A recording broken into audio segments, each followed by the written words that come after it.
Welcome in, everybody, to another episode of the Underground Runaround podcast. I'm your host, Brad Ross, back again with my co-host, Pav Daddy.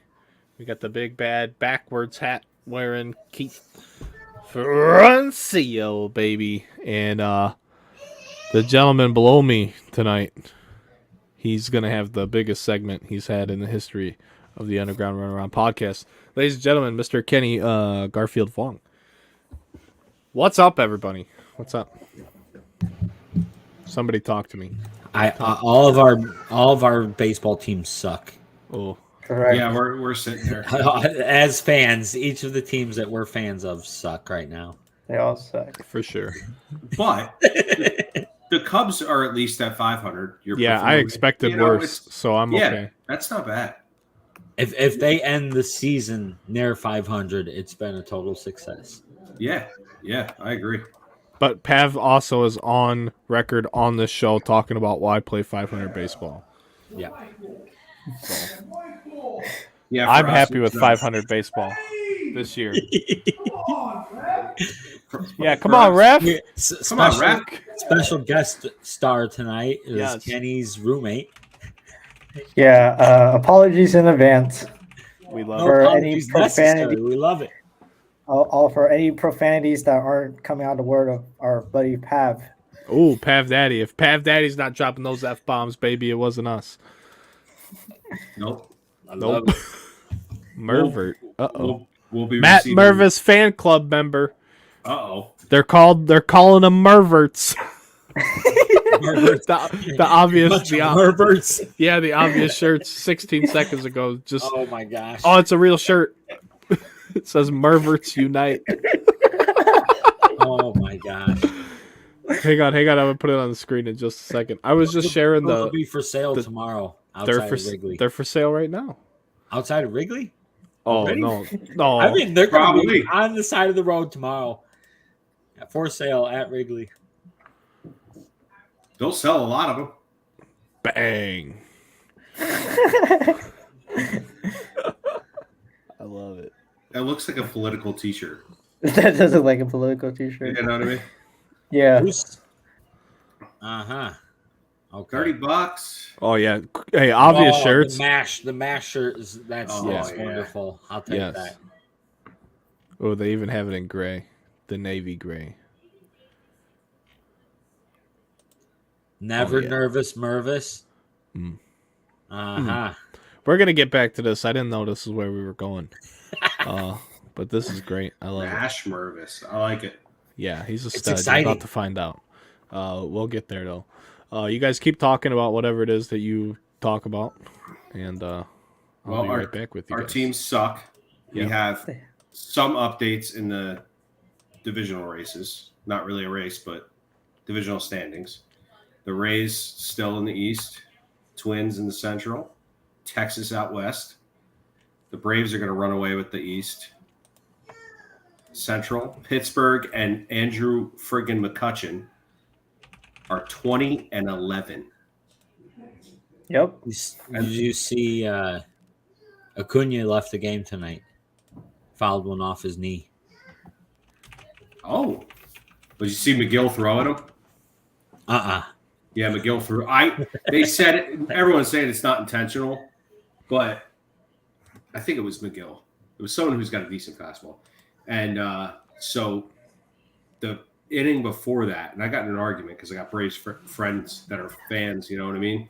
And we brought up some minor league pitcher who had 6 innings this year, like some bullpen guy. Acuna hits a bomb like 460 or so, 450. And as he's rounding third base, he does that little man thing, you know, where they do this on the ground. Yeah. Like, you know, small, whatever the hell it is, some dumb thing that probably some NBA douchebag brought up. And he does that after he hits a bomb off this minor league pitcher. I'm like, dude, he's a minor leaguer. You hit a bomb off a minor leaguer. If it's Maxi Pad or freaking Verlander or something like that, be like, yeah, dude, I got you. Did you say Maxi Pad? Yeah, call him Maxi Pad. Wow. That's what he does Dodgers right now. hottest team in baseball. Just curious. Isn't that funny? Just curious. That can't be true, right? They mean Tampa Bay Rays, right? Well, I mean, the Dodgers, hottest team. I don't know about that. I mean, I don't know who puts comments on the screen without reading them first. Sometimes you just don't interact with the viewers. You know what I mean? You just leave them comments right in the chat. Just The Rays have they're the fastest team to be 20 games. They're fucking 20 games over 500 already. Yeah, that's great. 26-6. That's awesome. Yeah. Historically hot. Historically hot. The Tigers. Yeah. Last team to be 20 games over 500 that quickly. It's nuts. It's nuts. Imagine they run away with that division. Yankees fans, I mean, they're going to start rioting soon because they look horrible, and now Judge is hurt. But guess what? While we're talking about the Rays, what about that play Wander made the other day? Oh, Last night. What was it on Brian Reynolds, too, no less? Yep. yeah. Ooh. Flair, baby. The flair. Just I don't even know how to put it into words. It was I loved it. I loved every single second of it. Just absolutely couldn't get enough of it. Like, I saw that after the fact. I started playing old man softball last night, so I missed that. I get back, I pull my phone out, I see it on TikTok first. I went, no way. It was all slow motion. I'm like, no way this happened in a game. Because it was like all super zoomed in, real slow motion. I'm like, no way. Nope. Then I got on Instagram, saw the MLB thing. I'm like, holy crap. Not only did he like just flip it up, he spun it. Like, like that. I don't know how many people listening or that will listen to the show have ever played baseball at any level, but to put extra unnecessary spin on the ball and then snatch it out of, like, there's just so much extra. It was so terrific. And then I mean, he still grabbed it and then still re-grips it, like after he flips it up in the air, he grabs it, readjusts the grip, and a casual throw, like not even rushing, and still gets him by a step and a half. So like, oh my good, I loved it. And then hits a tank. 0-2. His next at bat. Yep. That's literally the next half inning too. Yeah. I mean, that's just, if you're in that mind state playing the game, you're gonna have a lot of success. The game is mental. Like, baseball's the most mental sport. And if you're putting yourself in that mind state where you're nice and relaxed and everything's flowing, I don't care how many old-timey fucks get upset. I wasn't going to cuss this episode.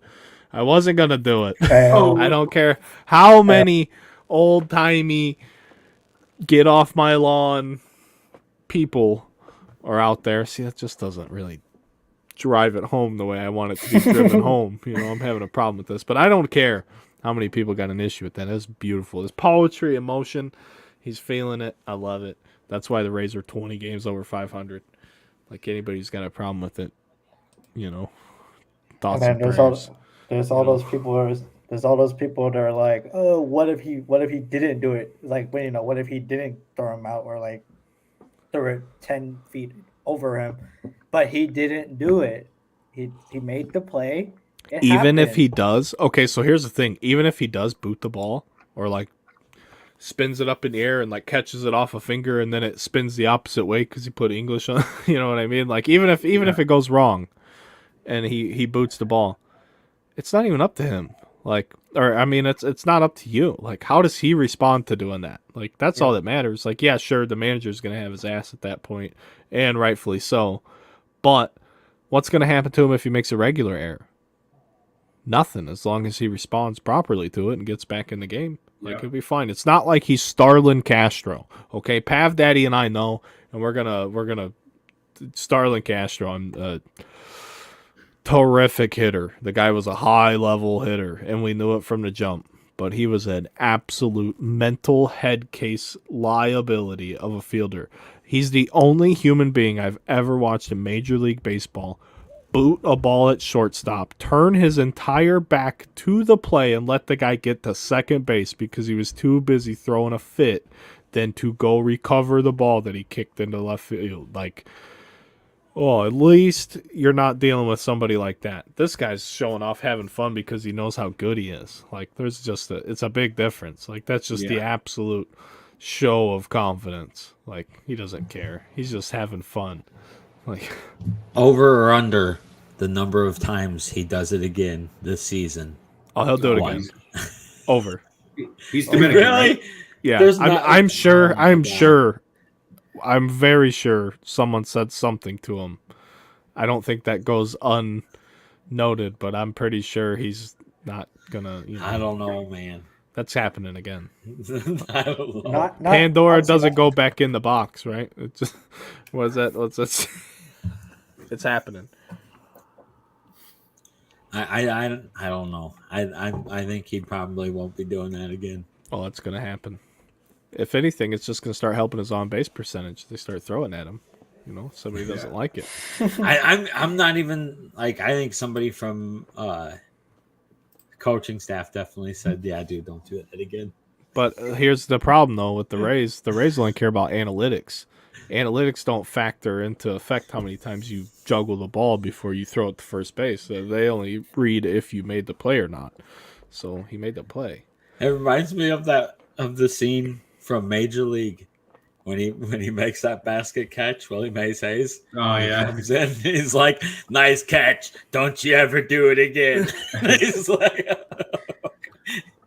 that manager was great. That movie was dude.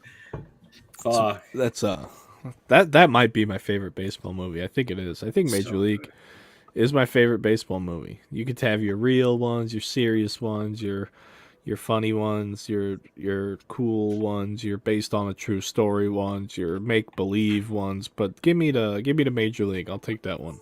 Terrific movie. Great. Terrible owner, doesn't want to win. Much like a few owners Oakland we can all think of. Oakland. Oh yeah. Yeah, what's the report They're now? moving. What's See, the report now is right? they could get blocked. Oakland for real could get their move blocked. I don't know the details. I didn't read it. I'm over it at this point. But go ahead, Kenny. They announced the deal basically without consulting like the county of where Vegas is located, and they're part of their stadium deal in the A's mind is public money. And they could have to ask the county for public money, but I guess the county wasn't completely aware that they were going to ask for public money. So that's in limbo. And there's no stadium renderings. That is also a red flag. So for A's fans that are hoping the team stays in Oakland, I will just say there's a glimmer of hope. Very small glimmer of hope. That's wild. What happens there? Then what happens? Do they do something with that dump of a coliseum or what? That place is a shithole. Because I would prefer to not visit Oakland until they build their stadium if they're going to do that, you know. I got to check out all the stadiums. But I really, you know, I'm not chomping at the bit. To rather wait, yeah. Yeah. I've checked off the Coliseum. Wait for them to move to Vegas. I don't intend to go anywhere back. else. Unless Ohtani's pitching, then I'll go. Sure. That's but otherwise, I'm not willingly choosing to go to the Coliseum. What else do we have through a month of baseball? What else do we got? Anything? Yeah, Pav. Just Weston is right. So far this year, Wander is outperforming Julio by a long shot.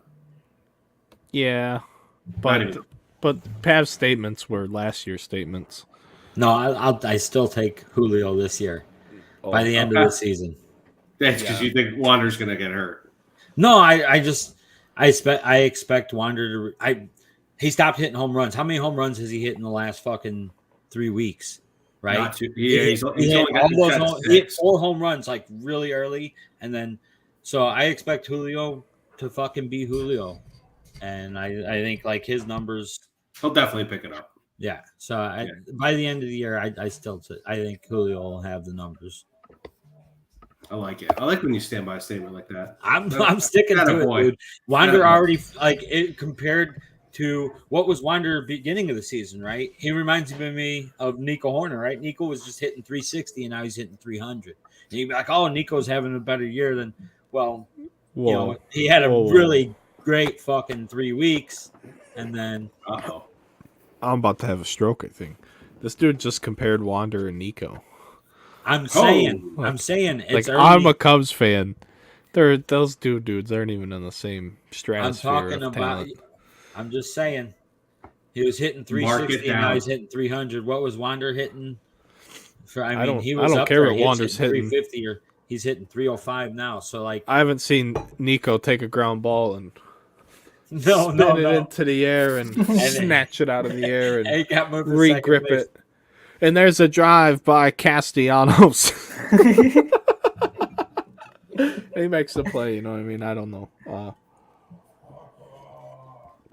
Nico Wander, huh? That's interesting. That's a good comparison there, Pav.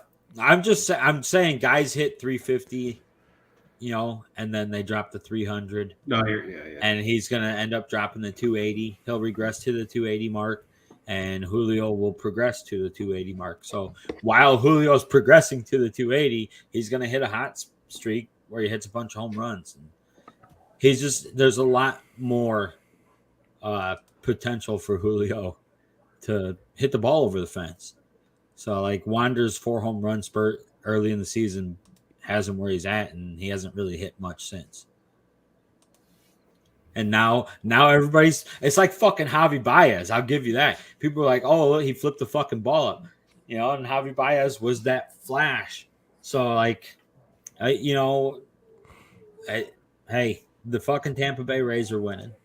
So now it's definitely going to be new. I'm just saying, you know, those are the kind of things.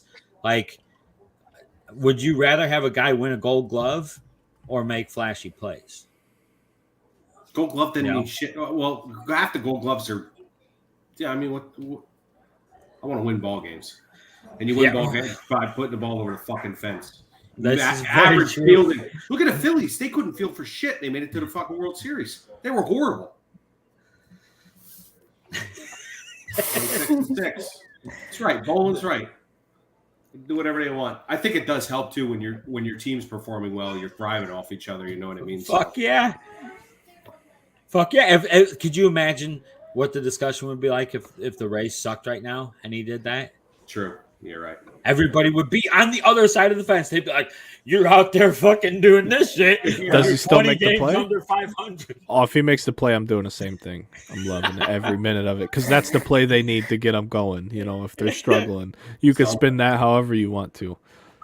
That's the best part about media. You could take any situation and spin it to however you want to present it. Unless you do the show live like we do. Ta-da!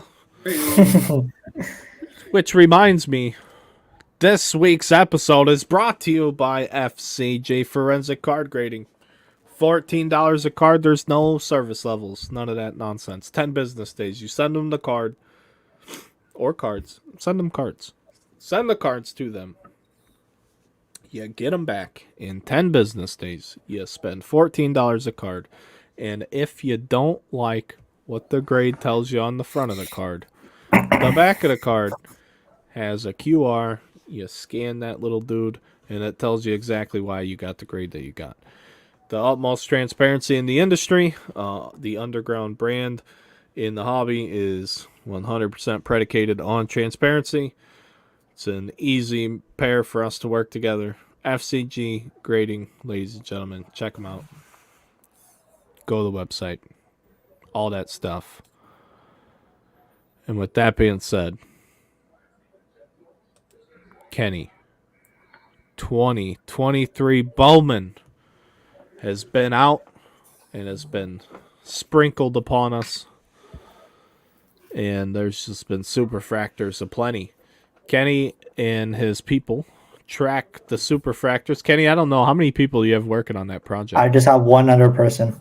So just 2 people have scoured the interwebs and have compiled a list of all the superfractors that have been pulled. Tell us, Kenny, what do you know? So far, 21 super autos have surfaced. The Out of? Spencer out of 109 possible autos.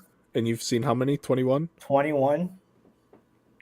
I think that math might be a little off, but That's a lot, right? Yeah.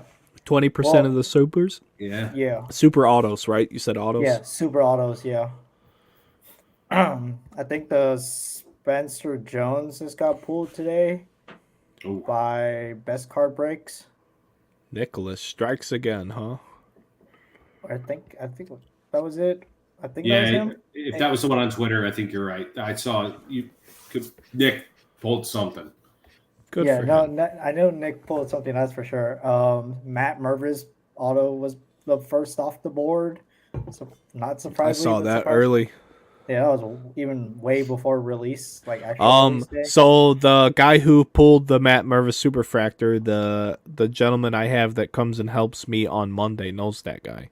Oh. He actually asked me about it. He knows the breaker and the guy, because I saw the guy post the Mervis Super, and I clicked on his profile and I just saw he was in Illinois. I'm like, at least a more than likely a Chicago fan, and not just some flipper.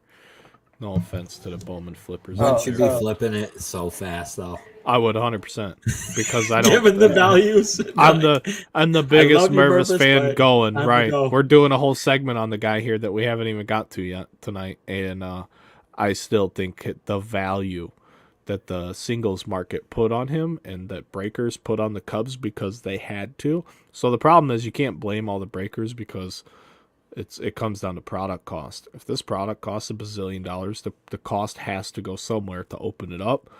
Mm-hmm. Mervis is one of the premier players in the product, so they have to bear a bigger brunt of the product cost than some of the other teams, regardless of the fact that he's a 25-year-old corner infielder and not a big-time hype prospect.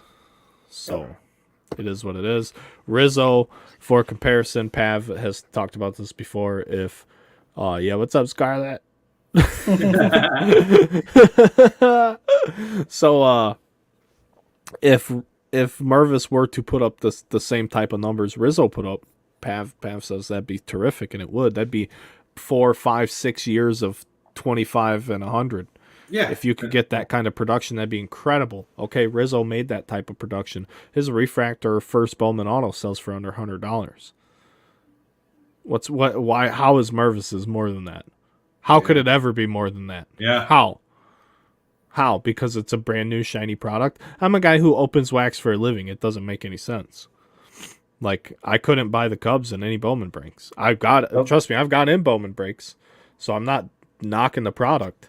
It's just the cost of the thing, and it is what it is. It sucks, really. But at the same time, as a guy who's super smart, like, if I were to hit a Mervis, you got to sell it right now. Have to sell it. There's just no way.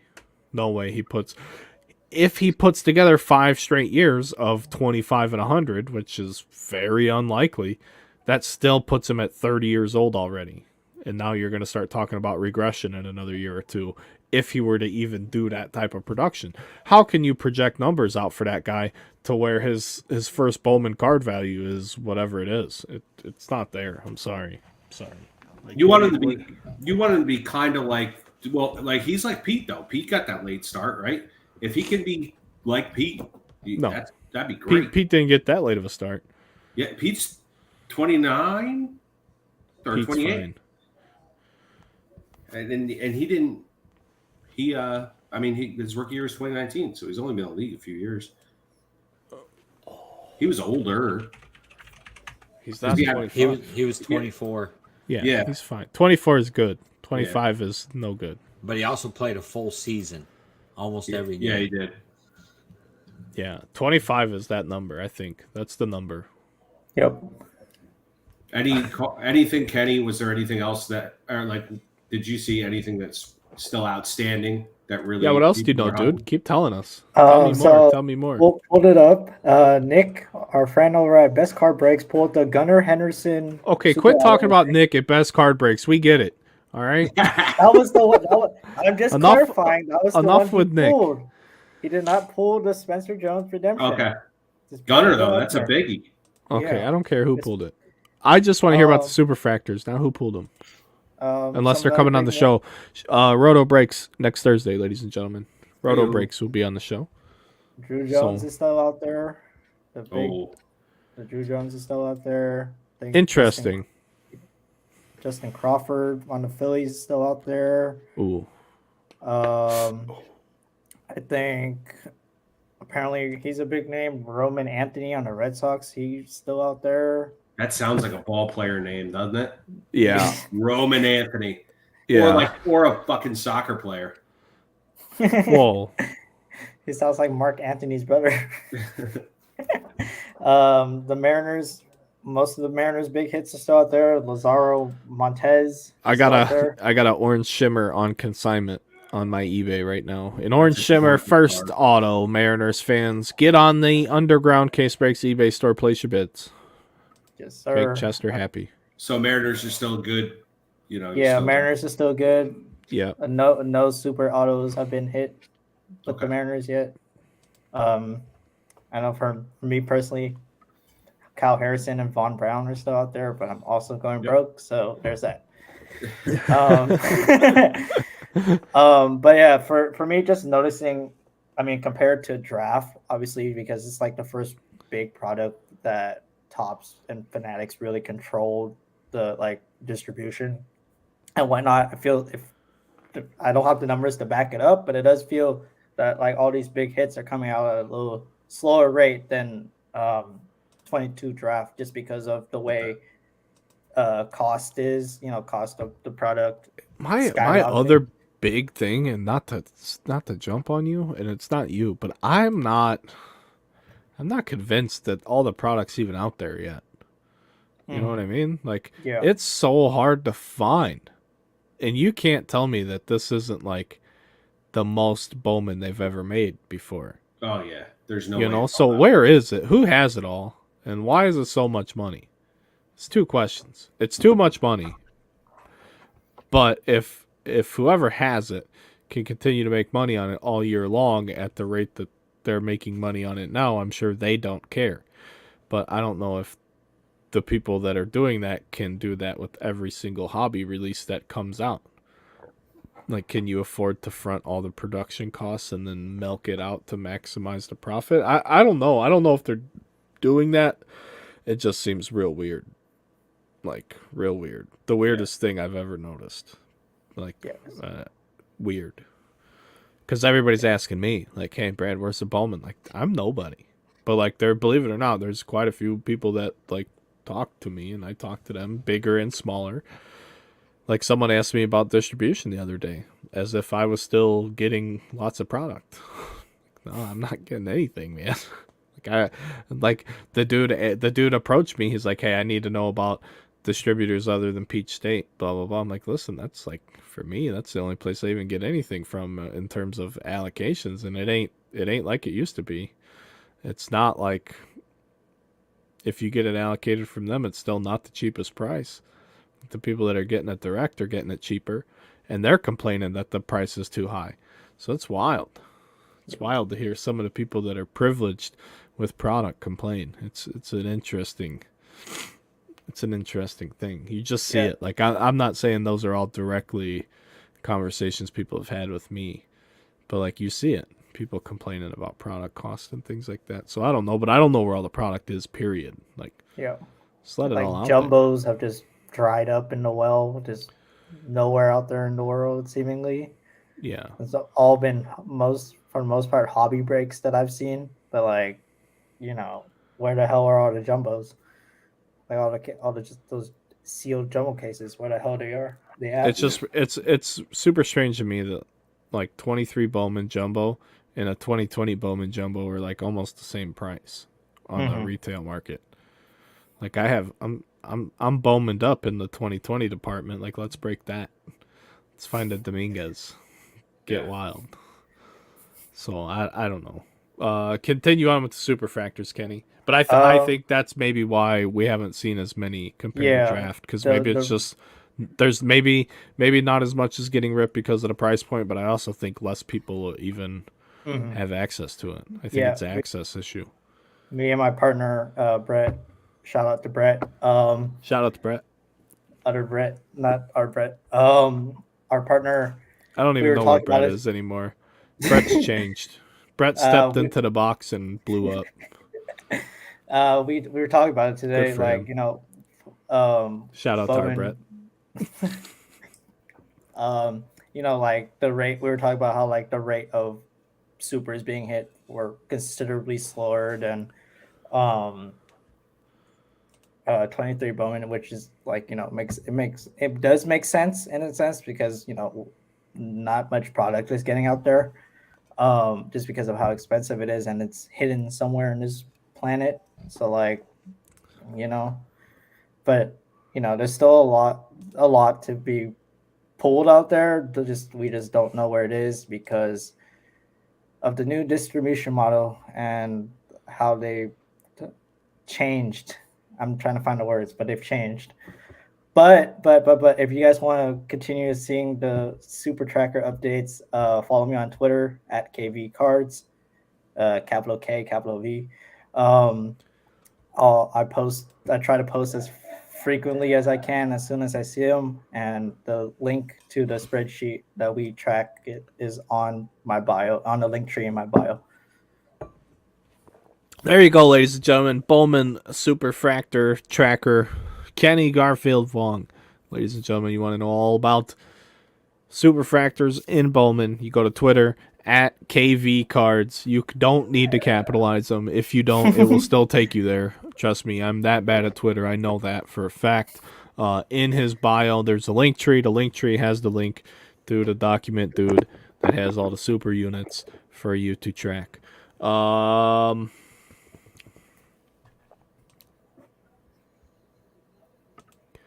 Keith, what are you going to yap about? Oh, here we go. Here we go. So I started telling everybody they need to have not a segment, but they all need to have something, bring something to the table. And Keith just kind of... I'm in fucking misery. I know. I stopped myself from swearing, and then you picked up right where I stopped, so I appreciate it. That made me feel a little bit better.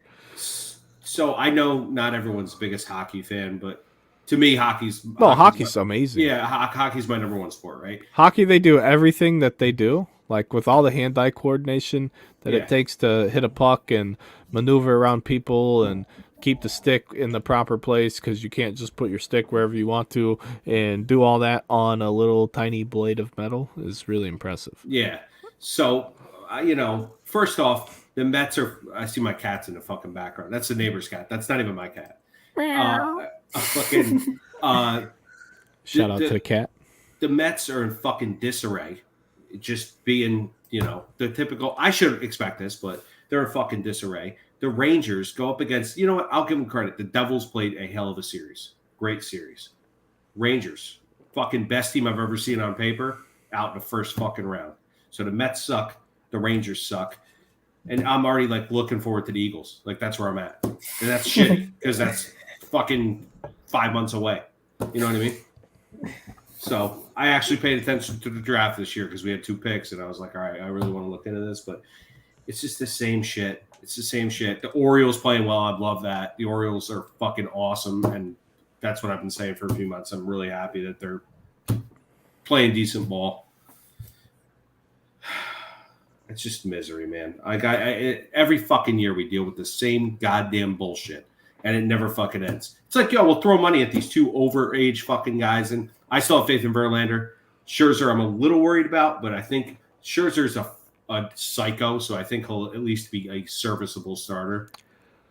But weren't you just affectionately calling him Maxi Pad about 25 minutes ago? Problem was when I started there goes my Maxi Pad. Yeah, I started calling him Maxi Pad when he was on the Nationals because he's a fucking serious dude. You guys have seen him a million times. He takes shit so serious. You can't it's called being a competitor, Keith. Yeah. He wants to win. I love it.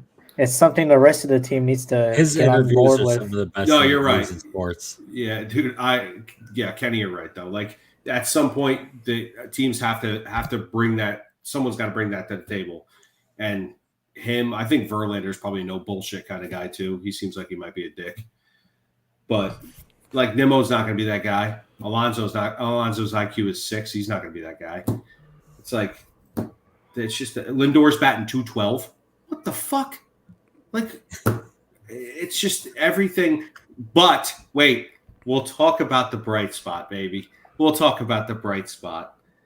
Number 22, third baseman, Brett motherfucking Beatty is a stud. Stud. Batting over 300. Look at his hard hit ball percentage, Pav. Bring that shit up. You're going to be like, oh, damn. This dude just gets on the mic for the past 4 minutes, I'm sorry, wallowing in absolute sorrow I love Brett. over the terrible state of affairs in New York sports, only to start bossing Pav around Well, when he starts talking about the one bright spot. Yeah, He said that Brett Beatty. Hey, Pav, see how many balls he's hit hard. I know. Pav can grab that shit fast. Oh, I know my he can. goodness. But he's got hard. Like he hits the ball hard as shit. He's just a good. I really hope it's bad. What is it? 56.3% hard hit good. percentage. Yeah. That's good. 30% line drive. Yeah, he's not hitting fly balls, so he's not hitting home runs. Yeah, he's got what? 2? He's got 2. Yeah. But he hits his fly ball percentage is 18%. Ground ball 45. He's hitting a lot of line drives. Yeah. That's what you want to do. That was the baseball I was taught growing up. My whole life, every level of baseball I ever played, that's all it was. Thank you for letting me air that out, Brad. I needed that. Anything else, dude? You seem troubled, you know?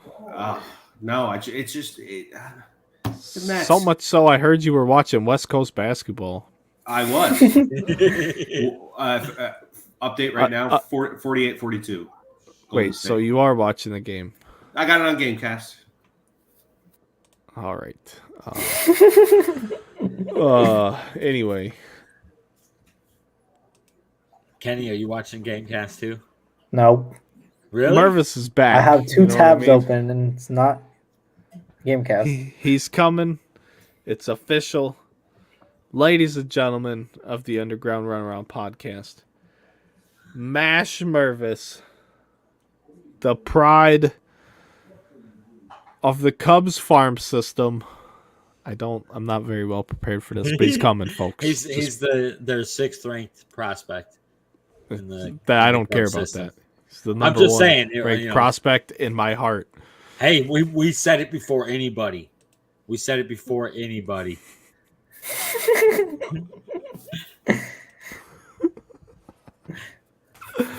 Oh man, yeah, we've been on Mervis since day 1, and it's happening. I'm super pumped.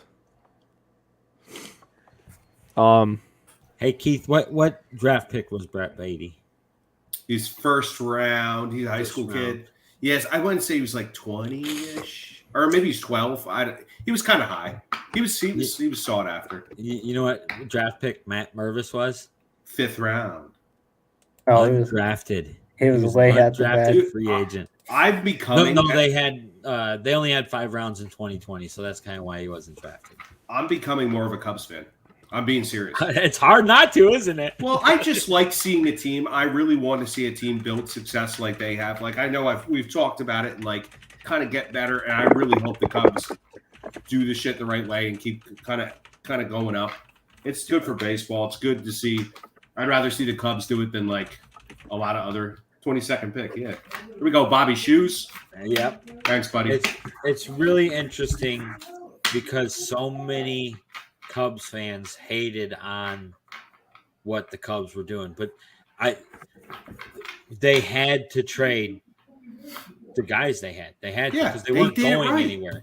They weren't going anywhere. They barely made the playoffs a few times after they did well in 2017, but they didn't have pitching. Number 1, because fucking Arrieta was flash in the pan, right? An absolute flash in the pan. Stud for 2 years and then done. and like it's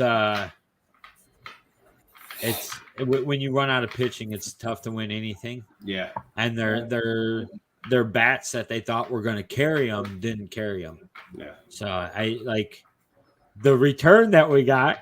Yeah, PCA. Pete Crow Armstrong, Caleb Killian, Alexander Canario. Dude, the fucking Cubs have done wonderful for like even last year we had David Robertson, right? And traded him away. Great for Ben Brown. Ben Brown's a fucking stud in the minors. He got himself a freaking auto card in Bowman this year because all of a sudden people are like, "Oh, who's this Ben Brown guy?" You know, Robertson's been the only good thing. Dude, David Robertson was in good. our life. He was really good for the Cubs, and That's like it. so, they've done really well in picking guys up that were like mid-tier free agents, right? And then they showcase them and fucking get excellent returns. So, you know, it's funny, like the Cubs fans that blew them up, and it's like they did a great job. So fucking fast. They were so fast in turning around the minor league system. Yeah, they pulled everybody out. They didn't have anybody left, right? They pulled every prospect that they had that was worth anything. They brought them up. You know, Happ and all those guys came up through the system. But they had guys like Albert Almora, right? That like everybody touted. This guy's going to be great, and then he wasn't very good. World Series champion Albert Almora. That's what he did. So like, hey, go run from first to second, you know. But like Albert Almora is also the straw that broke the camel's back in the netting of the major league fields. Yeah. So Albert Almora is, for all the wrong reasons, significant to baseball. That was terrible. I watched that happen. That sucks. I saw Almora smoke that little girl in Houston. It was in Houston, right? I think it was in Houston. Did she die? No, but I don't think she ever fully recovered. It's very bad thing. The issue, like, I don't have an issue with the extended netting. I hate the netting, and like, I wish you just like you don't want anybody to get hurt at a game. And I get that we're in this era of technology, but like, you gotta pay attention. And like, if you take little people with you, you gotta pay attention to them too. Like, it's a big problem in society. People just don't want to be accountable. Period. People don't want, like, it's so easy to give a kid a screen.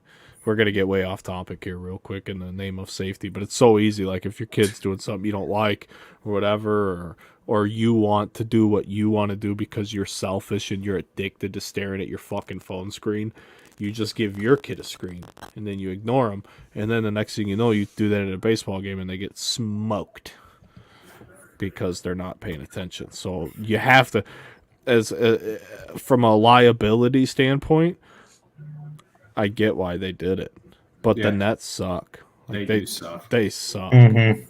Everything about the Nets suck. And I mean, I asked if they could do it in like a see-through type of way, but I don't know if this was a true statement. Somebody told me no because of birds. I don't know if that's true, but like, that could be. Yeah, I don't know. That makes sense. I'm like, there has to be a better way than this. A bunch of fucking birds caught in that. This black thing that your camera can't focus through. Yeah, and you can't look through it. Yeah, like, no matter where you look, like, I don't know. You got to sit in the 300 level at Wrigley. First row on the 300 level anywhere. Best seats in the house nowadays. I don't know. I'm not a big sit behind the home plate guy. Left field line is terrific. Yeah. Nats Park. I like it just past the dugout, like somewhere just in like shallow left field. If I could sit there, that's great. That's the ideal seat. I'm watching the fucking neighbor's cat right here behind me. I can't stop laughing. Oh, it's not Kenny's Let me help roommate. you. Just let me help him. All right. So while he gets his act together, what else? We got anything else to say about Mervis? I'm happy for the guy. Yeah, I Took think too he's going to long. be better than Brett Beatty. Ooh. I gotta throw it. No, if he comes out hot like Brett Beatty, dude, we'll love it. And then I'll give Keith shit. What happens if it doesn't go well? It's not that big of a deal. I think it's impressive that he's got. It's interesting that he got called up already because we talked about it. I thought for sure like he wasn't going to come up till trade deadline, and they moved Mancini or Hosmer, but they called him up right now. So apparently they're not liking something that they're seeing from somebody on that fucking in that lineup, right? If you're calling a guy like Mervis up, so it's I something about Hosmer, man. I don't think they like what they're getting out of Hosmer. And that's your lefty bat there.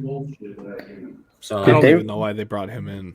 I mean, $700,000. Right. The recipe. Did they make a corresponding move yet for Mervis, or is that still? No, I assume that's going to happen tomorrow. So maybe Rios. Maybe Rios gets moved. Yeah, and then you just slot Hosmer into Rios's role. Yeah. But I'm guessing Mervis will probably start tomorrow. Yeah, it has to. Warm weather, baby. You don't call him up without it. Let's go. Without doing it. Yeah. Mervis 24 home runs. I love it. Chester McLeod. Yeah, baby. Shout out Chester. If he came up now and ended Shout the out season to the with Pony 24 Express. home runs, he's winning the fucking rookie of the year. Is he? If he hits 24 home runs from now till the end of the season. If Altman keeps playing baseball like he has been, that little bastard's been a thorn in our side. He's been a thorn in everyone's side. So, Pav is still obsessed with the official Major League Baseball. He thinks this thing is juiced, boy. It's definitely juiced, dude. Definitely juiced. Key's still here. Totally not even. Yeah, baby. Yeah, Kenny. I don't even gotta look. Curry just hit a 3, huh? Yeah. And one. I'm like literally not watching. Literally not watching. It was funny. Who's talking to you, Keith? Who? It's not nice. It's not nice. Pav. Yeah. Tell us about these balls, man. So home runs are up over 28%. We're up over 1,000 home runs. But Keith, what were you saying, dude? At this point, we're at like 824. Well, I was talking to like Comerica Park. They moved it. They moved everything in, and they were like expecting it to change the game and everything. And of course, I'm watching the games. The Mets just finished a 3-game series where they got swept by the fucking Tigers. Yeah, we let you have your moment on that. But no, I was just saying something else now. The home runs, they must have hit like 15, 16 home runs in the 3 games. It was insane. All of a sudden, like two crap teams. I mean, the Mets have some power, but the fucking, you saw the Tigers hitting them out like it was, and that was what everyone was saying. They brought the juice balls to fucking Comerica because it was insane. Oh, but that's juice a lot. Balls. Yeah. So how much are home runs up, Pav? Over 28%. So like at this point, last year by number of days through the season, right? Because we started late. Right. They're at 824 home runs last year. We're at 1,058. Okay. That's a lot of taters. Yeah. So I would expect, based on that, you're probably looking at an extra 1,000 home runs this season. Oh boy. Yeah. Who's hitting them all? Anyone? Anyone can hit one now, huh? Is that what it is? That's kind of what's going on. Yeah. Anyone can get it. It's just, did you get the mystery ball from the umpire? Did you get the super bouncy ball out of his pouch? Did the ball boy grab that one from next to the humidor? I can't imagine them changing it. I think I'd like to see what like viewership is like so far. Has anybody seen any reports I on have that? not. No, but that'd be. All they're talking about is how much shorter games are. That's all. That's all April's been for me. Is the game's so much shorter? Like, awesome. Who gives a fuck? I don't. Like, baseball's I never would been like to about see- time with me. It's never been about time. I'd like to see this guy. I'm glad Kenny's dude agrees with me. This like, it's funny, like, oh man, so you don't mind the flashiness, but the time, you got to keep it all.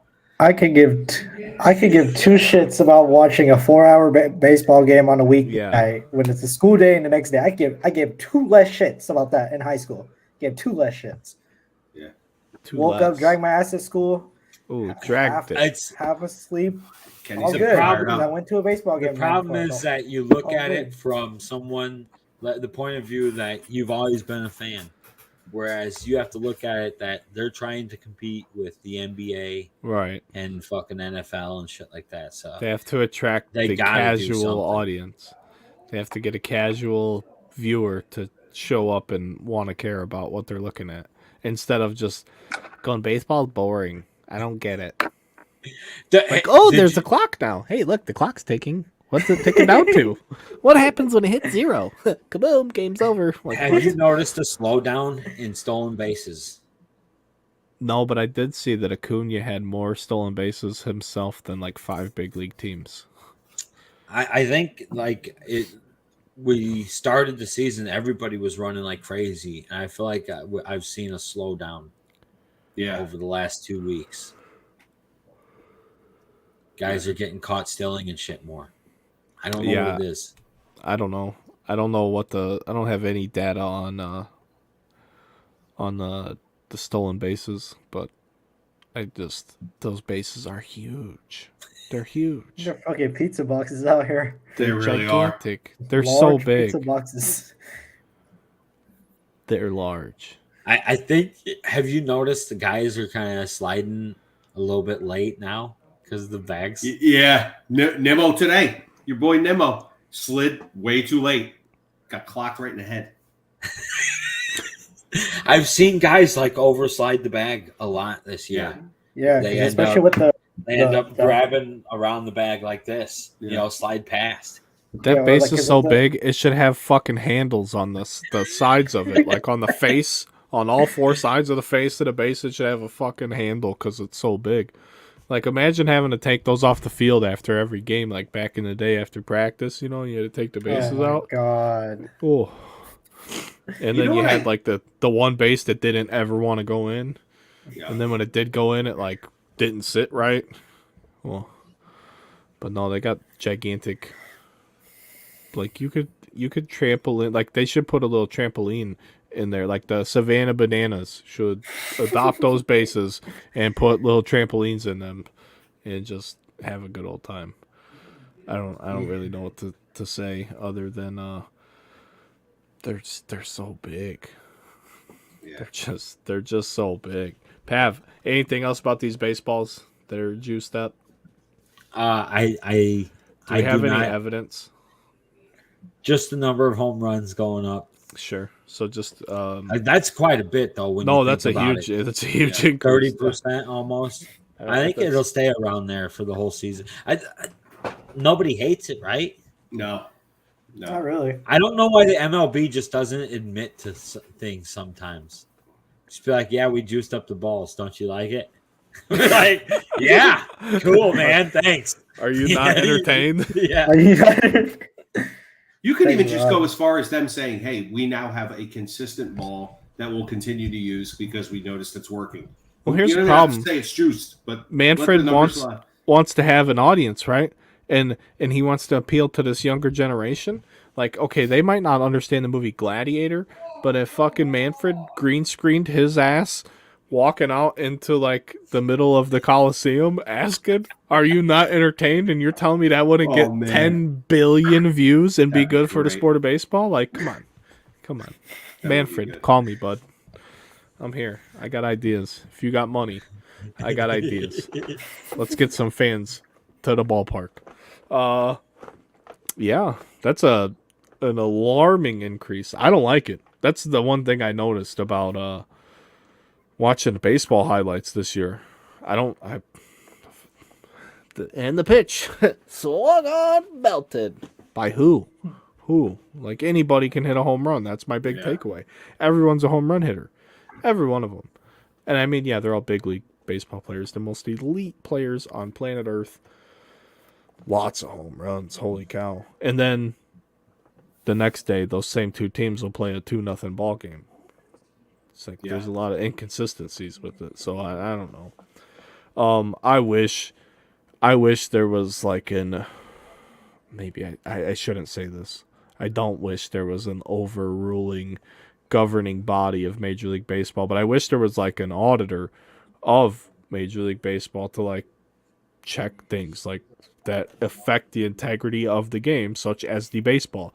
You can't penalize steroid users for failing steroid tests when you're literally putting the thing that you play the game with and nobody knows the consistency of it. There's no consistency in the object that you use to play the game. It's outrageous. Like, what does it matter what a guy's putting into his body if you're just gonna put a harder fucking bouncier pill in the middle of your baseball? Ping! Later ball. Oh, want to go to Mexico City, eh? Where you're 10 million feet above the ground, where you're playing above the airplanes. You want to go play up there? Hey, we brought the juice balls here too, bros. Not Mexico City. They hit like 17,000 home runs. Pav, we got to get an update next month because how many home runs did they hit in that Mexico City series? 3-game set, hit 1,000 home runs. It was a 2-game set, probably like 12, there was 15 10. in the one game, wasn't it? It was or something like that, or was that both games? But they said one game, I think 10 players hit a home run. Yeah, the first game, I think 10 players hit a home run. I think 27 runs were scored that game or something. And a couple guys hit multiple. Like, it's nuts. That was wild. And then next year, Colorado and Houston are reportedly going to Mexico City. So Alvarez is going to hit one to Antarctica. Holy cow. Chris Bryant may actually hit a home run, just not at course. Whoa, easy on the Bryant slander. Wow. You guys are haters. Attacking. He's betting 300. I'd give him $20 million right now to come back home. He's getting 26. Yeah, I'd give him that too. We got it. Yeah, man, look at him. 299, 4 homers, 10 RBIs, 13 runs, 370 on base. I think his average even went up. He had a few hits today. I think he's over 3. Yeah, he's right above. He's right at career. No, he's doing good. Good for Christopher. That's my hero. Not really my hero. I probably have to give that to Griffey, you know. Griff?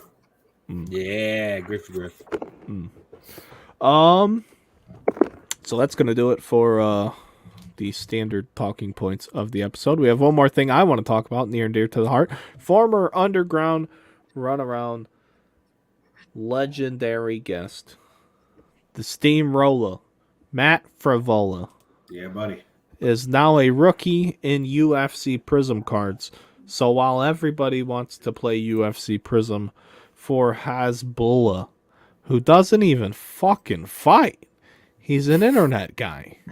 He's an internet guy that all the internet people, not fight fans, want his card because he's an internet guy and he beat up a cat on a camera. Make it make sense to me. Make it make sense to me. But instead you got a guy like Frivola who just cooks people in the octagon. Just cooking them up. Can't even get an autograph. He doesn't even have autographs. He's got his rookie card. But Panini and the UFC and the marketing department decides to put the little Russian cat beater on their card and give him an autograph. And it's smart because people want it. I have no fucking interest in that card. But it's going to sell the product. So good for them. But with that being said, the Prizm release is here. UFC 288 is here this weekend. Got another big pay-per-view. I mentioned Matt because he was on the show before 282 in the Garden last winter time, November 12th, last fall. He was on the show. Told us he was going to knock old boy out in the, I think he even said in the first round. I have to go back and look at that. He called it, whatever he said. I bet on it. I bet on it. I bet $1,000 on it. Won $6,000. It was like plus 550 or 650. Yeah. For him to win by I picked him to win by knockout, and then as soon as he won, I went to the urgent care because I was fucking dying. I was so sick. I'm like, dude, I just bet $1,000 on this fight. I gotta see what happens. Like, I had the cold sweats. I took like 17 showers that day. He won. It was great. But he's fighting this weekend. So he's fighting. He's got a rookie card in UFC Prizm. I'm pumped to rip it. You do not have to buy the pay-per-view to watch him fight. He is fighting another pretty legendary guy at this point. Not the greatest guy you've ever met, but Drew Dober is a very, very game opponent. Yeah. I mean, he's a terrific fighter. He's a ranked opponent. He's coming off 3 straight wins. Matt is coming off of 2 straight wins, 2 straight knockouts, and it's going to be... That is the featured prelim. So that is the last fight they show before the pay-per-view starts. That's a premium time slot. That'll be on ESPN. Yes. Saturday night. So you'll be able to tune in Saturday night to watch the Steamroller put on another show. Those two were very respectful with each other all week. But then kicking it off into the pay-per-view. The pay-per-view is a good one. You're going to see Crone Gracie. So I don't know how many people know about Crone Gracie. Like, to be perfectly honest, he's making his I'm sorry, it's not his UFC debut, but he's coming off his first MMA loss to Cub Swanson. That was years ago. So he's back after a long layoff. I think it's like 3 or 4 years. So just another Gracie. He'll be on the main card. Evil Evan Lopes is a great fight.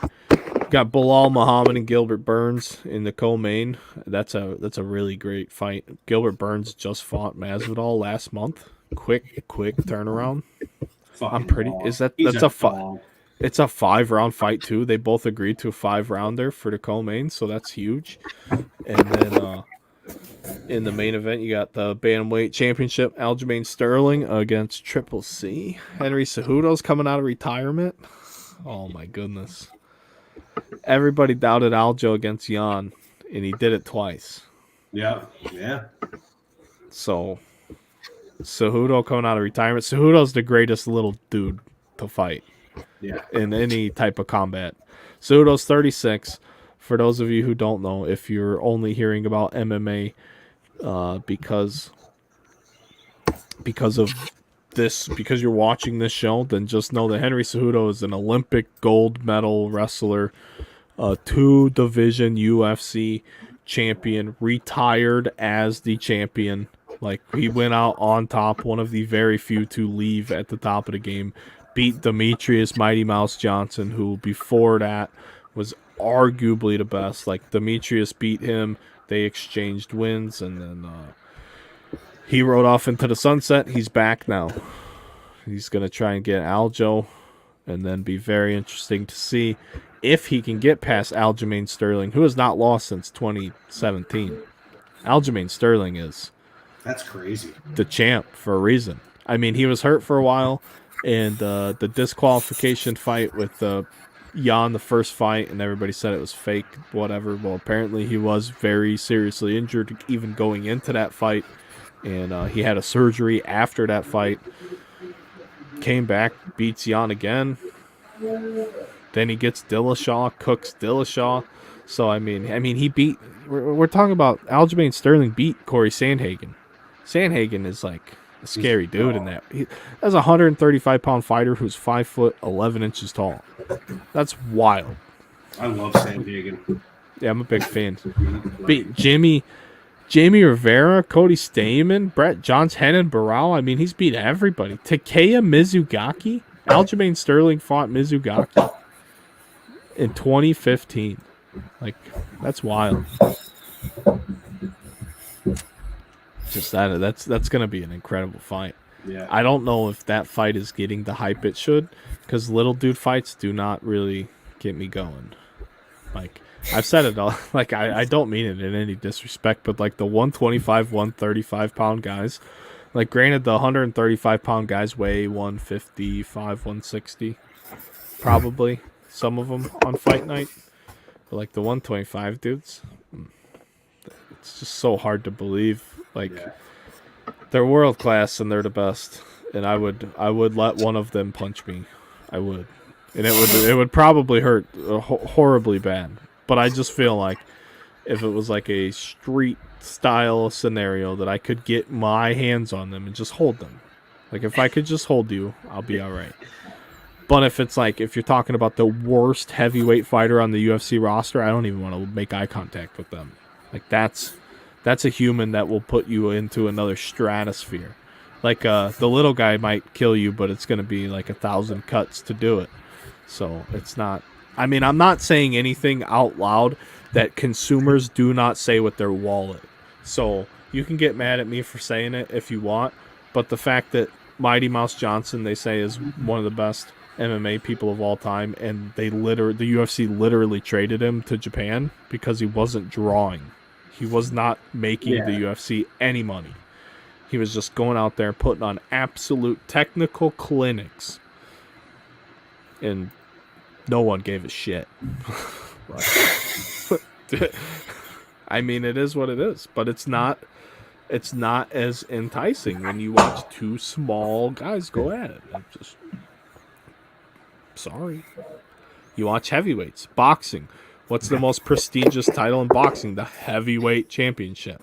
You know, so I don't know. You want to watch large humans punch each other because it's a lot more terrifying. Like, it just really is. Like, I don't know. Anybody else got anything? Just running around in a circle right now. Oh yeah, Burns Hamzat rematch would be incredible because I really thought Burns won that first fight. It was a great fight though. It was a really good fight. There's a lot of fights I'd like to see again though. But this weekend we got Cejudo and Aljo. I'm pretty pumped. Keith, you're the second biggest MMA dork in the podcast tonight. What do you think about this weekend? I'm hoping Aljo pulls it out because I can't stand Triple C. I get it. He's the king of cringe, 100%. Yeah. So I hope Aljo can just keep proving people wrong. That's good. And if you're not drawing crowds, who gives a shit? Keep getting the dubs. My thing is with that fight, I honestly, at the end of the day, I really do want Aljo to win, but the title stays with the American. Like that's one thing where, like, about MMA, like, I love that I could say, like, yeah, I want the champ to be from my country. Like, there's like a national pride. Like, I imagine it's the same way soccer fans are about their soccer. Like, like Champions League and shit. Like that, right.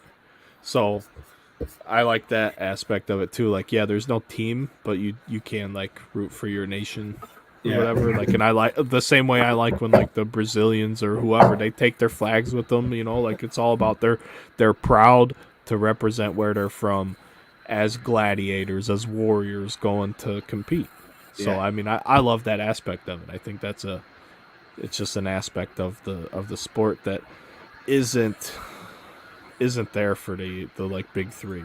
You don't see that out of the big three. Then it's not as international, not as, like, as much just respect. Like, I feel like the fighters pay respect to their nations, I guess, maybe. And in baseball and the other sports, they play a national anthem and things like that for the United States. But, like, in a baseball game, how many players on the field are, like, American citizens? You know, they're not playing all the different national anthems for all the different players. I don't, like, when they go to Canada, I have no problem when they play, you know, I like that they play both. Or, like, when the Canadian teams come to the States, like, the Blackhawks, they'll play both anthems. stuff like that. It's cool. Yeah. I got no problem with it. But I could see we're like, hey, we got to play 10. We got 10 different nations represented on the game today. Like, hey, we don't have 30 minutes. Like, they have to start playing them like during BP. Yeah. So I don't know. I really dig that because at one point Aljo was the last hope. He was the only American champion. I think we have John Jones is back now, so there's two. But for a while, Pena. yeah, American. but she's Nunes cooked her. So, and then Pena backed out of the. She's out. She hurt herself or something, broke a rib, or I think she's legitimately hurt. But she don't want that smoke. Right. Yeah, that's not going to go well for her.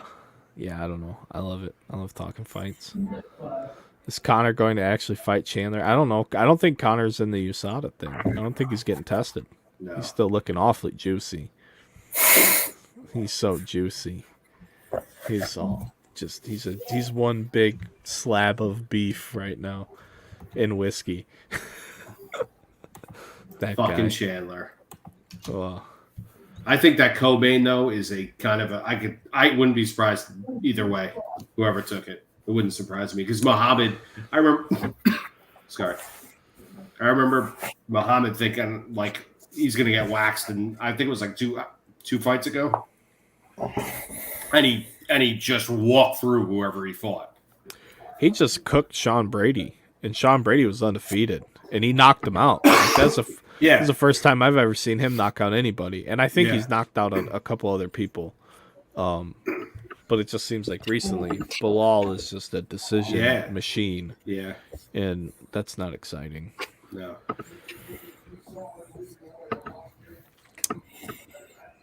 So with that being said, I just got done with my whole nations thing. Bilal is from Chicago, and I think Gilbert Burns gets it done. So I'm not an ultimate homer. You know, if Bully B wins, that's great. I got no problems if Muhammad wins, but I don't see it. I don't see it. So hopefully I get proven wrong. That'd be a pleasant surprise. What's the score of the game, Keith? No idea. I took it off. You learned your lesson. Yeah. Excellent. Last time I checked, it was halftime. Halftime? Oh, man. I don't have anything else tonight, guys. What do you guys think? I think 67-56, Golden State. I think Mervis hits one out tomorrow in his debut game. Mervis with the bomb tomorrow? I like that. And then everyone's going to go running for his Tops Now card on Saturday. You know, everybody's going to go run the Bowman. Bowman's crazy. Yeah. Well, no. They're going to run. Well, unless you guys want to pay $500 for some color auto. I got 2020 Bowman. Let's go find Volpe. People still like Volpe. I bought 3 Bowman blasters because I'm a cheap motherfucker now. But I bought three Bowman blasters just to see if I might pull a Mervis. I didn't. I pulled a Drew Jones Chrome. You got to trade it for Mervis.